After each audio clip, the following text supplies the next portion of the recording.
Oh, good evening. Kayo na ang humusga. Makikinig tayo sa sinasabi bansa Pakistan na kumakain ng tao.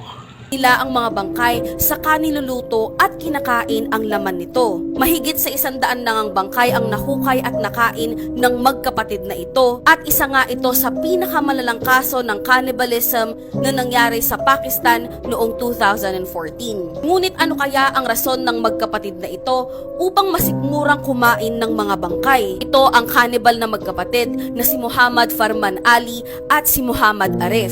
Ang magkapatid ay nakatira sa Pakistan at mula 2011 to 2014, ginagawa na nila ang pagkain ng mga bangkay at hindi alam ito ng mga tao. Ang ginagawa nila ay pasikreto nilang hinuhukay ang mga bangkay sa sementeryo, lalo pa kapag bagong libing pa lamang ang mga ito. Ngunit nalaman ang kanilang sikreto nang mahuli sila ng isa sa kamag-anak ng hinuhukay nilang bangkay. Habang daw hinuhukay nila kasi yung bangkay ng 24 years old na babae na namatay dahil sa throat cancer, nahuli daw sila ng pamilya nito nang bisitahin nila yung puntod ng kanilang kaanak. At nang pumunta ang mga pulis sa bahay ng magkapatid, ay dito na nga bumungad sa kanila ang napakasangsang na amoy. Nakita ng mga pulis sa kusina ng magkapatid na may isang kaserola na punong-puno ng meat curry. Nakita din nila ang mga laman na naiwan doon sa cutting board. At nang pumunta ang mga pulis sa loob ng kwarto ng magkapatid, ay dito na nga nila nadiskubre na nasa ilalim ng kama ang bangkay ng 24 years old na babae.